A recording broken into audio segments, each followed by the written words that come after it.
శుక్లాంబరధరం విష్ణుం శశివర్ణం చతుర్భుజం ప్రసన్నవదనం ధ్యాయేత్ సర్వవిఘ్నోపశాంతయే. కుండార్థమును మించిన కోణ భాగార్థమును బయట ఉత్తర భాగమును పెంచి పూర్వ పశ్చిమముల వైపు బయటకు చాపి మధ్యమమునందు ఉంచి సూత్రం తిప్పినచో అర్ధచంద్రాకారమైన శుభకరమైన కుండము ఏర్పడును. పద్మాకారమైన వర్తుల కుండమునందు మేఖలయందు దళములు ఉండును. హోమం చేయుటకై చేయు ప్రమాణము లేదా 12 అంగుళముల ప్రమాణము గల సృక్కును చేయించవలెను. దాని మూలభాగము చతురస్రంగా 7 లేదా 5 అంగుళములు ఉండవలెను. దాని మధ్యయందు త్రిభాగమున అందమైన వర్తులాకారమైన గర్తము ఉండవలెను. అడ్డముగా పై భాగమున సమముగా ఆ గర్తం నిర్మించి పైన అర్ధాంగుల భాగమును శోధించవలెను. 4వ వంతు అంగుళమును మిగిలిన అర్ధమును కూడా శోధించవలెను. మిగిలిన అర్ధంచే గర్తమునకు రమ్యమైన మేఖలను ఏర్పరచవలెను. త్రిభాగ విస్తారము కలదియు అంగుష్టమంత ఆయుతమైనదియు అగు కంఠమును చేయవలెను. దాని అగ్రమునందు 4 లేదా 5 అంగుళముల ప్రమాణము గల ముఖము ఉండవలెను. దాని మధ్యము 6 అంగుళముల ప్రమాణం ఉండవలెను. దాని అయనం కూడా అంతే ఉండి మధ్యమున పల్లమై అందముగా ఉండవలెను. దాని కంఠప్రదేశమునందు చిటికెన వేలు ప్రవేశించినంత రంధ్రం ఉండవలెను. మిగిలిన కుండము అభిరుచిని అనుసరించి విచిత్రముగా చేయవలెను. స్రువము దండంతో సహా చేయి పొడవు ఉండవలెను. కొంచెం పంకమునందు ఆవు పాదం దిగిన లోతు ఎట్లుండునో ఆ విధముగా అందమైన 2 అంగుళముల వృత్తం చేయవలెను. అగ్నికుండమును అలికి అంగుళం ప్రమాణం గల వజ్రనాసికాలేఖను గీయవలెను. అది ఉత్తరాగ్రమకు మొదటి రేఖ. దానిపై పూర్వాభిముఖములైన 2 రేఖలు గీయవలెను. వాటి మధ్య దక్షిణాద్రికమున 3 రేఖలు గీయవలెను.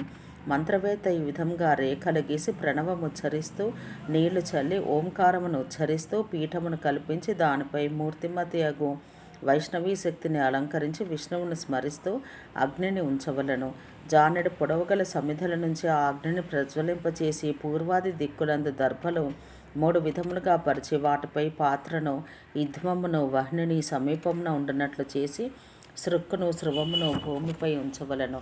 అజ్యస్థాలిని చెరుస్థాలిని కుశాజ్యమును ప్రణీతచే ప్రోక్షించి ప్రోక్షణని గ్రహించి దాన్ని నీటితో నింపి ఆ నీటిని పవిత్రంచే కప్పబడిన హస్తమునందు జారవిడిచి ప్రోక్షణీ పాత్రమును తూర్పుగా తీసుకుని వెళ్ళి దాన్ని అగ్నికి ఎదురుగా ఉంచి దాన్ని ఉదకంచే 3 సార్లు ప్రోక్షించి ఎదుట ఉంచి ఉత్తరమున పుష్పములతో కూడిన ప్రణీతపై విష్ణువును ధ్యానించి ఆజ్యపాత్రను ఆజ్యంతో నింపి ఎదుట ఉంచి తెగని చిగుళ్ళు గల గర్భం లేని జానెడు పొడవైన 2 కుశములను వెలకితలా చేయబడిన హస్తములచే బొటనవేలుతోనూ అనామికతోనూ పట్టుకొని వాటిని నేతిలో ఇటు అటు తిప్పి నేతిని సంస్కరించవలను. వాటి ఆజ్యమును సంగ్రహించి 2 పర్యాయములు తీసి 3 పర్యాయములు కిందకు చిమ్మవలను. వాటితో స్రువములను గ్రహించి నీటిచే తడిపి వెచ్చచేసి దర్భల చేత తుడిచి మరలా కడిగి వెచ్చచేసి ఓంకారం ఉచ్చరిస్తూ వాటిని కింద ఉంచి సాధకుడు పిమ్మట ఓంకారం ఉచ్చరిస్తూ చివర నమః అనుచు పిమ్మట హోమం చేయవలను. గర్భాధానాది కర్మలను ఆయా అంశముల వ్యవస్థ చక్కగా పాటిస్తూ అంగములను అనుసరించి నామాంతమున గాని సమావర్తం కానీ అధికారాంతం కానీ చేయవలను.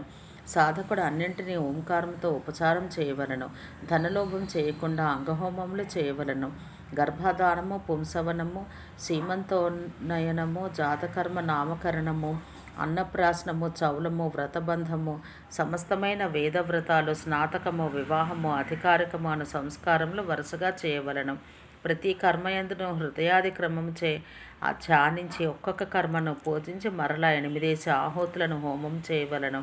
సాధకుడు వౌషట్ చివరగల మంత్రమును చక్కగా పృథస్వరంతో ఉచ్చరిస్తూ సృక్కు మొదటి భాగంతో పూర్ణాహుతి ఇవ్వవలను.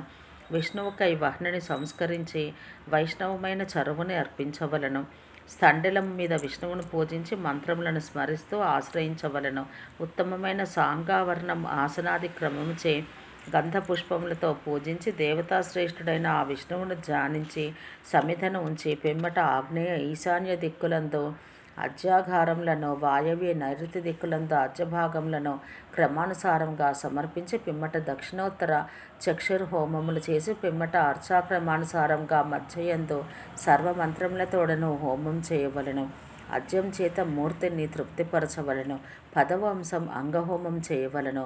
ఆజ్యము మొదలైన వాటితో లేదా తిలలతో కూడిన సమిధులతో 100 లేదా 1000 హోమములు చేయవలను. హోమము అంతమునందు గల పూజను సమాప్తి చేసి ఉపవాసమును పవిత్రులైన శిష్యులను పిలిచి తన ఎదుట ఉంచుకొని ఆ పశువులను అస్త్రమంత్రం చే ప్రోక్షించవలను. శిష్యులను విద్యాకర్మ నిబంధనములచే తనలో కలుపుకొని లింగ శరీరం అనుసరించి ఉన్నదియు లింగ శరీరంతో కూడా పాలించబడినదియు అగు చైతన్యమును ధ్యాన మార్గమును సంప్రోక్షించి వాయుబీజముచే శుష్కింప చేయవలను. పిమ్మట బ్రహ్మాండమను పేరుగల ఈ సృష్టి అంతయు అగ్నిబీజంచే కాల్చి వేయబడి భస్మరాశి వలె ఉన్నట్టుగా ధ్యానం చేయవలను. ఆ భస్మం నీటితో ముంచెత్తవలను. ప్రపంచమంతయు జలమయముగా ఉన్నట్టు స్మరించవలను. పిమ్మట దాని యందు పృథివీకారమైనది బీజమున పేరుగలదియు అగు శక్తిని ఉంచవలను. సమస్తమైన తన్మాత్రలచే ఏర్పడినది పృథివీ వికారము శుభమైనది అఖండము దాని నుండి పుట్టినది తత్స్వరూపము అగు దాని ఆధారమును ధ్యానించవలను. దాని మధ్యమందు ప్రణవరూపమైన పురుషమూర్తిని ధ్యానించవలను. పిమ్మట పూర్వం సంస్కరించబడిన తనలో ఉన్న లింగ శరీరమును దాని మీదకి సంక్రమింప చేయవలను. అది క్రమంగా విభక్తమైన ఇంద్రియములో అవయవ స్థితి కలదే వృద్ధి పొందినట్టు చింతించవలను. పిమ్మట అండం 1 సంవత్సరం పాటు ఉండి బద్దలైనట్టు ఆ మొక్కలు ద్యులోక పృథివీలోకమైనట్టు వాటి మధ్య ప్రజాపతి జన్మించినట్టు ధ్యానించవలను. మరలా చూచి ఆ శిశువును ప్రణవంచే పూర్వం చెప్పినట్టుగా న్యాసములు చేసి మంత్రాత్మకమగు శరీరం కలవానిగా చేయవలను. ఓం శాంతి శాంతి శాంతి.